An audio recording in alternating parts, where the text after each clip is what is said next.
ہر قدم جو آپ اوپر رکھتے ہیں اس میں آپ کو تھوڑی مشقت اٹھانی پڑتی ہے. اوپر جانے والے رستے نیچے جانے والے رستوں کی نسبت مشکل ہوتے ہیں. نیچے جانا بہت آسان ہوتا ہے، اوپر آنا مشکل ہوتا ہے. تو یہ جو گھروں میں آپ کو وسوسے آتے رہتے ہیں نا کہ میں کیسے جاؤں، میں کیسے نکلوں. ایک وسوسہ شیطان یہ ڈالتا ہے کہ کتابیں تو گھر میں پڑھی ہیں، آج کل تو ہر چیز نیٹ پہ ہے، گھر میں بیٹھ کے پڑھو. اگر گھر میں بیٹھ کے ہی پڑھنا ہوتا تو اللہ تعالیٰ صرف قرآن اتارتا اور جبرائیل سے کہتا کہ اے جبرائیل کعبے کی چھت پہ قرآن رکھو اور آواز لگا آؤ کہ یہ آخری کتاب ہے، اے لوگوں اسے اٹھاؤ، اسے پڑھو اور اس کو سمجھو. لیکن اس قرآن کو اللہ نے 23 سال میں اتارا اور رسول اللہ صلی اللہ علیہ وآلہ وسلم نے ایک ایک حرف کا ترجمہ کر کے تشریح کر کے بتائی لوگوں کو. اگر اتنا ہی آسان ہوتا کہ لوگ اللہ تک پہنچ جاتے، حضور تک پہنچ جاتے، تو اس کو 23 سال نہیں لگنے تھے، یہ تو 1 منٹ سیکنڈ کی بات ہوتی. لیکن اللہ نے چھوڑا کہ بندے محنت کریں، مشقت اٹھائیں تاکہ کھوٹے اور کھرے الگ ہو جائیں. جو اس راہ کی شوقین ہوں گے انہیں جتنی مرضی مشکل بھی پڑے گی وہ کسی نہ کسی طرح اپنا راستہ بنا لیں گے، اور جنہیں اس راستے کا شوق نہیں ہوگا انہیں جتنی بھی آسانی ملے گی اس کے باوجود بھی وہ اس راستے کو نہیں جائیں گے. تو اللہ پاک جب کسی کے آس پاس ارد گرد کوئی خیر والا کام شروع کرتا ہے تو اصل میں یہ صرف ان گھر والوں کا ہی چیک نہیں ہوتا ہے جن کا کام ہو رہا ہوتا ہے. جس علاقے میں خیر کا کام شروع ہوتا ہے یہ اس پورے علاقے کے لیے ایک آزمائش ہوتی ہے. کتنے لوگ اس خیر کو اٹھائیں گے، کتنے لوگ ہنس کے گزر جائیں گے اور کتنے لوگ گھر میں بیٹھ کر باتیں بنائیں گے. اب یہ سننے والوں پر ڈیپینڈ کرتا ہے کہ وہ اپنے آپ کو کس کیٹیگری کے لوگوں میں داخل کرتے ہیں. جہاں کہیں بھی درود پاک کا ختم ہوتا ہے، اگر آپ چل کے جسمانی طور پہ نہیں جا سکتے، گھر کی کوئی مجبوری ہے، کوئی مسئلہ ہے، تو آپ گھر سے بیٹھ کر درود پاک پڑھ کر گھر والوں کو اطلاع کر سکتے ہیں کہ آج آپ کے گھر درود پاک کی محفل ہے، ہمارا فلاں مسئلہ ہے، ہم لوگ جسمانی طور پہ حاضر نہیں ہو سکتے لیکن یہ اتنا درود ہم نے پڑھا ہے، ہماری طرف سے آپ دعا میں شامل کر لینا. تو اللہ کو تو دلوں اور نیتوں کا حال پتہ ہوتا ہے نا. اللہ تعالیٰ کو پتہ ہے کہ آپ جانا چاہ رہی تھی لیکن اگر کوئی مہمان آیا تو اللہ نہیں بھیجا ہے، اس کی خدمت خاطر کریں گے، وہاں کا بھی ثواب ہے اور یہاں درود بھیج دیں گے تو یہاں بھی دعا میں شامل ہو جائیں گے. یہ رستے جن کے دل کو آگ ہوتی ہے ان کو 1000 رستے ہوتے ہیں. تو جو غافل اور بے پرواہ ہیں وہ کل قیامت میں دعویٰ کوئی نہیں کر سکیں گے کہ یہ کہیں کہ یا اللہ فلاں کو کیوں بھیج دیا، مجھے کیوں روک لیا. پھر اللہ تعالیٰ اس وقت یہ ساری فلم اسکرین پہ چڑھوا کے چلا دیں گے کہ فلاں وقت میں جب تم یہ کر رہی تھی اس وقت یہ کر رہی تھی، تو بتاؤ کہ اب جنت میں تم جاؤ گی یا یہ جائے گی. تو اس وقت ہر کوئی پھر جھوٹ تو کوئی نہیں بول سکے گا، پھر خود ہی کہیں گے کہ ہاں ہمارے سے غلطی ہو گئی اور ہم نے ایسے کر لیا. پھر جب اپنی غلطی خود مان لیں گی تو پھر کہاں جائیں گی یہ تو پتہ ہی ہے. یاد رکھیے گا دنیا اور زندگی ایک ہی بار ہے، یہ دوبارہ نہیں ہے. جو وقت ہاتھ میں ہے اس کو پکڑیں. اور آپ تو اتنے خوش نصیب لوگ ہیں تو آپ کو اپنی زندگی میں یہ بات پتہ چل چکی ہے کہ درود پاک اللہ تک پہنچنے کا، رسول اللہ تک پہنچنے کا سب سے زیادہ صاف سیدھا آسان اور چھوٹا راستہ ہے. تو جتنی جلدی ہو سکتا ہے اس راستے پر پاؤں رکھیں. کل کو روز محشر اگر آپ گلہ کریں گے کہ ہمیں فلاں نعمت سے محروم رکھا گیا یا ہمیں کیوں پکڑا گیا، تو اس گلے کا خود آپ کے پاس ہی جواب موجود ہوگا کہ آپ نے وقت کو ضائع کر دیا ہوا ہے. اللہ کریم ہم سب کو سمجھنے کی توفیق عطا فرمائے اور سمجھ کر ساتھ لے جانے کی توفیق عطا فرمائے.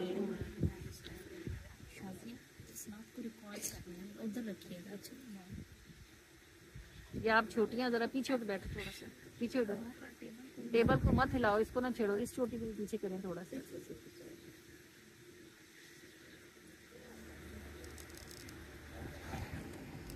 تمہارے راستے پہ رب ملا ہے یا رسول اللہ تمہارے راستے پہ رب ملا ہے یا رسول اللہ درود پاک پڑھنے کا صلہ ہے یا رسول اللہ درود پاک پڑھنے کا صلہ ہے یا رسول اللہ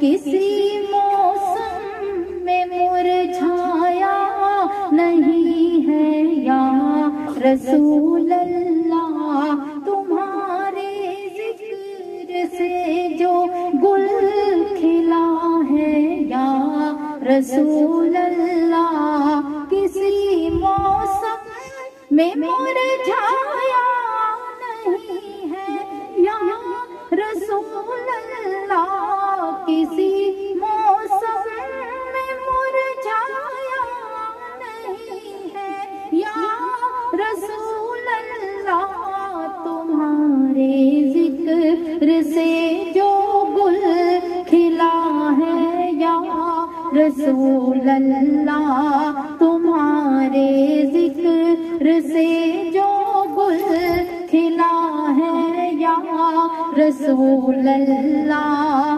درود پاک پڑھنے کا صلہ ہے یا رسول اللہ درود پاک پڑھنے کا صلہ ہے یا رسول اللہ تھپیڑے تند بھی آئے تھے لیکن یا رسول اللہ یقین تم پر کہیں سے بھی ہلا ہے یا رسول اللہ تھپیڑے تند بھی آئے تھے لیکن یا رسول اللہ تھپیڑے تند بھی آئے تھے لیکن یا رسول اللہ یقین تم پر کہیں سے بھی ہلا ہے یا رسول اللہ یقین تم پر کہیں سے بھی ہلا ہے یا رسول اللہ درود پاک پڑھنے کا صلہ ہے یا رسول اللہ رفو کرتی ہے جب مژگاں تمہاری یا رسول اللہ ہے کوئی چاک کے جو ناصلہ ہے یا رسول اللہ رفو کرتی ہے جب مژگاں تمہاری یا رسول اللہ رفو کرتی ہے جب مژگاں تمہاری یا رسول اللہ ہے کوئی چاک کے جو ناصلہ ہے یا رسول اللہ ہے کوئی چاک کے جو ناصلہ ہے یا رسول اللہ درود پاک پڑھنے کا صلہ ہے یا رسول اللہ جنہیں تم مل گئے ان کو جہاں میں یا رسول اللہ کسی سے کوئی شکوانہ گلا ہے یا رسول اللہ جنہیں تم مل گئے ان کو جہاں میں یا رسول اللہ جنہیں تم مل گئے ان کو جہاں میں یا رسول اللہ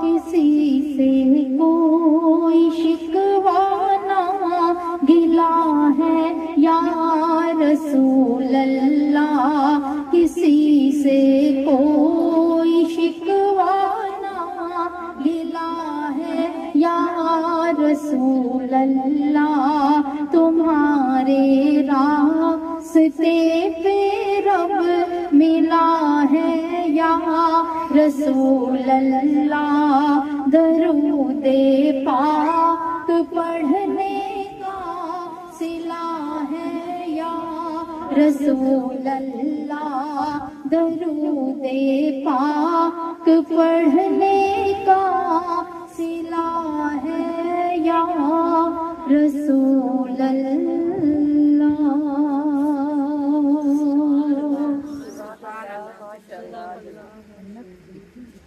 چشمہ دیکھنا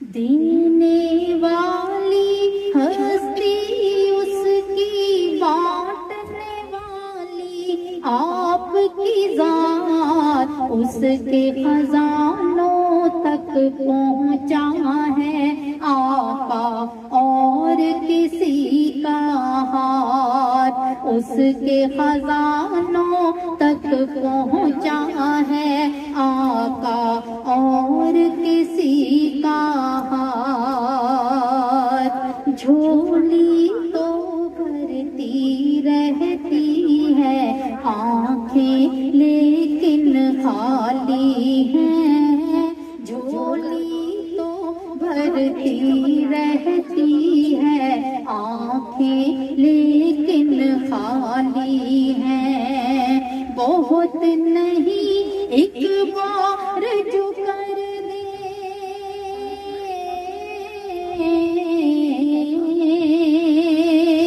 بہت نہیں ایک بار جو کر دے عکس کوئی اپنا خیرات، اس کے خزانوں تک پہنچا ہے آقا اور کسی کا ہاتھ، صلی علی نبینا صلی علی محمد صلی علی شفیعنا صلی علی محمد۔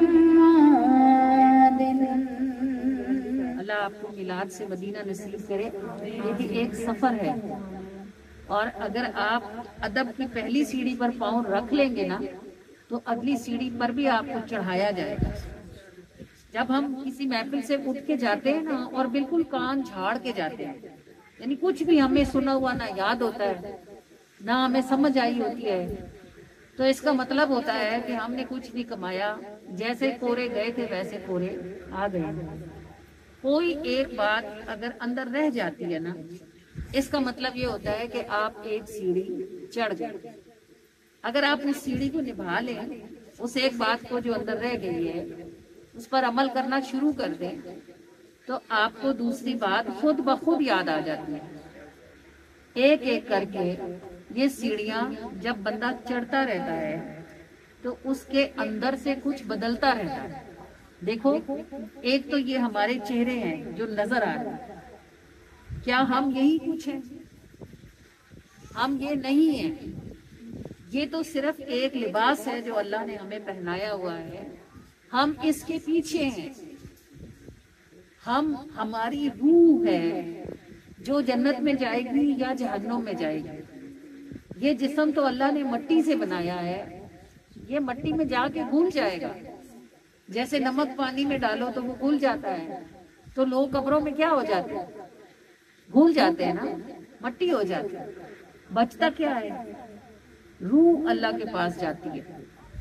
تو ہم یہ جو دکھ رہے ہوتے ہیں نا، کوئی گورا ہے، کوئی کالا ہے، کوئی خوبصورت ہے، کوئی کم صورت ہے، کوئی پڑھا لکھا ہے، کوئی کم پڑھا لکھا ہے، یہ صرف ایک لباس ہے، ایک پردہ ہے۔ ہم اس کے پیچھے ہیں۔ جو بھی کچھ شیطان ہمارے ساتھ کرتا ہے نا وہ اس جسم کے ساتھ نہیں کرتا، وہ ہماری روح کے ساتھ کرتا ہے۔ ہماری روح اچھی ہوتی ہے، ہماری روح بری ہوتی ہے، ہماری روح نیک ہوتی ہے۔ آپ نہیں کہتے کوئی مر جائے اور بڑا اچھا دن ہو، بڑا اچھا مہینہ ہو، آپ کیا کہتے ہیں؟ بڑی نیک روح تھی، ایسے کہتے ہو نا۔ یہ تو نہیں کہتے بڑا خوبصورت جسم تھا۔ اس کا مطلب ہے یہ بات آپ کو سمجھ آتی ہے کہ جو باہر سے دکھتا ہے وہ بندہ نہیں ہوتا، بندہ اس کے پیچھے ہوتا ہے۔ اس کے پیچھے والا جو بندہ ہے وہی جنت میں جائے گا، وہی جہنم میں جائے گا۔ اسی کو سمجھ آتی ہے اور اسی کو سمجھ نہیں آتی۔ یہ جسم تو اللہ نے اس لیے دیا ہے کہ دنیا میں روٹی کھانی ہے۔ اب روٹی کھانے کے لیے دانت لازم ہے، جب تک دانت نہیں ہوں گے آپ روٹی چبائیں گی کیسے؟ اس لیے اللہ نے دانت لگا دیے۔ یہ جسم اللہ نے اس لیے دیا کہ آپ نے دیکھنا ہے کہ سامنے دیوار تو نہیں ہے، درخت تو نہیں ہے، کہیں ٹکر نہ لگ جائے، تو ظاہر اب آنکھ ہوگی تو دیکھو گے نا، کان ہوں گے تو سنو گے، ہاتھ ہوں گے تو پکڑو گے، زبان ہوگی تو بولو گے۔ یہ تو بس آپ سمجھو استعمال کی چیزیں ہیں، جو اصل چیز ہے وہ ان کے پیچھے ہے۔ گناہ ہاتھ نہیں کرتا، گناہ ہاتھ کے پیچھے والا ارادہ کرتا ہے، اور ارادہ کہاں سے آتا ہے؟ اس کو شیطان پیدا کرتا ہے۔ ہماری روح پوری نہیں ہے، روح نیک ہوتی ہے، لیکن شیطان ہماری روح کو مسلسل کھینچتا رہتا ہے، اس کو بری باتوں کی طرف لاتا رہتا ہے۔ پھر جب ہم کسی بری صحبت میں بیٹھ جاتے ہیں تو باہر والے شیطان بھی ہوتے ہیں، وہ شیطان تو صرف کہہ رہا ہوتا ہے نا ایسے کرو، باہر والے شیطان تو کر رہے ہوتے ہیں۔ تو پھر جب اندر بھی برائی ہوتی ہے، باہر بھی برائی ہوتی ہے، تو پتہ خود بھی برا ہو جاتا ہے۔ اور کبھی کبھی ایسا ہوتا ہے کہ کسی اچھے ماحول میں بیٹھ جاتے ہیں، اب اندر سے شیطان کہہ رہا ہوتا ہے ایسے کرو ایسے کرو، باہر والے لوگ سارے نیک ہوتے ہیں، تو ہمیں شرم آتی ہے، ہم کہتے ہیں کتنا برا لگے گا، یہ سارے بیچارے کیا کر رہے ہیں اور ہم کیا کر رہے ہیں۔ تو ہم ان اچھی صحبت کی وجہ سے جو ہے گناہ کرنے سے بچ جاتے ہیں، ہماری روح بچ جاتی ہے۔ یہ والی جو ہماری روح ہے نا، یہ ایک بلب ہے، اس کو ہمیشہ پیچھے سے بیٹری چارجنگ کی ضرورت رہتی ہے۔ جیسے آپ کا موبائل ہے نا، اس کو چارجنگ کی ضرورت ہوتی ہے نا، جب چارجنگ ختم ہوتی ہے یہ بند ہو جاتا ہے۔ ایسے ہمارے جسم میں چہروں کے کانوں کے پیچھے والی روح کو چارجنگ چاہیے ہوتی ہے۔ یہ چارجنگ آپ کو کہاں سے ملتی ہے؟ جب آپ کسی اچھے بندے کے پاس بیٹھتے ہیں تو آپ کی روح کو چارجنگ ہوتی ہے۔ کبھی کبھی ایسا ہوتا ہے ہم بڑے غمگین ہوتے ہیں، ہمارا دل بڑا خفا ہوتا ہے، بڑے پریشان ہوتے ہیں، کسی اچھی محفل میں بیٹھ جاتے ہیں، وہاں دعا ہو رہی ہوتی ہے، دو آنسو ہمارے بھی گرتے ہیں، جب ہم ادھر سے اٹھتے ہیں تو ہمارا بوجھ ہلکا ہوتا ہے کہ نہیں ہوتا؟ ہو جاتا ہے نا ایسا۔ کیوں ہوتا ہے؟ وہ آنسوؤں سے کیا نکلا بلا؟ اندر بیٹری چارج ہو گئی، روح دوبارہ سے زندہ ہو گئی۔ اور یہی روح کبھی کبھی ایسا ہوتا ہے، آپ جیسے اب فرض کریں آپ کو درود پاک پڑھنے کی عادت ہے، پردہ کرنے کی عادت ہے، آپ کو گانے شانے سننے کی عادت نہیں ہے، اور آپ چلی گئی کسی ایسی محفل میں جہاں اونچی آواز میں ڈیک بج رہا ہے، گانے چل رہے ہیں، عورتیں بے پردہ ہیں، بے دوپٹے ہیں، ہنس رہی ہیں، اب آپ ادھر بیٹھی ہیں، بڑا اچھا دیکھنے سے ماحول ہے، اچھے کھانے پکے، لیکن آپ کے دل کو بڑی پریشانی ہے۔ کیوں ہوتی ہے؟ کیونکہ آپ کی بیٹری کی چارجنگ ادھر نہیں ہو رہی ہے۔ تو ہمارے جو اندر کا سکون ہے نا، جو اندر والی چیز ہے، جو آپ اندر سے اصل میں ہو، جو اللہ نے آپ کو اپنے نور سے پیدا کیا ہے، اللہ تعالیٰ نے آپ کو اندر جو روح پھونکی ہے، اس والی روح کو ہمیشہ خیر چاہیے ہوتی ہے۔ یہ والی خیر آپ جو کھانا کھاتے ہو اس میں نہیں ہوتی۔ اگر کھانا کھانے سے روح خوش ہوتی نا تو یہ جتنے لوگ 5 اسٹار ہوٹلوں میں کھانا کھاتے ہیں یہ بڑے خوش ہوتے ہیں، مگر یہ سب سے زیادہ غمگین ہوتے ہیں، یہ اپنا غم غلط کرنے کے لیے بڑے بڑے ہوٹلوں میں جاتے ہیں۔ اگر اچھے کپڑے پہننے سے روح چارجنگ ہوتی تو یہ جتنے بڑے بڑے برانڈز پہنتے ہیں یہ سارے ہنستے گاتے پھرتے ہیں، سب سے زیادہ یہی خودکشیاں کرتے ہیں، ان کی روح غمگین ہوتی ہے۔ اگر اچھے گھروں میں رہنے سے خوشی ملتی، روح کو چارجنگ ملتی، تو بڑی بڑی کوٹھیوں میں رہنے والے خوش ہوتے ہیں، ایسا کچھ بھی نہیں ہے۔ تو سمجھ آتی ہے نا بات؟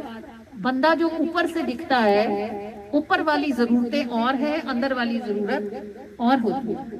اب یہ جو اندر والی ضرورت ہے اس کو پورا کرتا ہے اللہ کا ذکر، اور اللہ کا کون سا ذکر اس کو پورا کرتا ہے؟ اللہ نے آپ کو قرآن میں بتایا، الا بذکر اللہ تطمئن القلوب۔ ارے لوگوں، دلوں کا چین کہاں ڈھونڈتے ہو؟ اب یہ دل کون سا ہے؟ یہ وہ والا دل نہیں ہے جو خون پمپ کرتا ہے، یہ وہ والا دل ہے جہاں سے روح میں نور جاتا ہے، اس کو قلب بولتے ہیں۔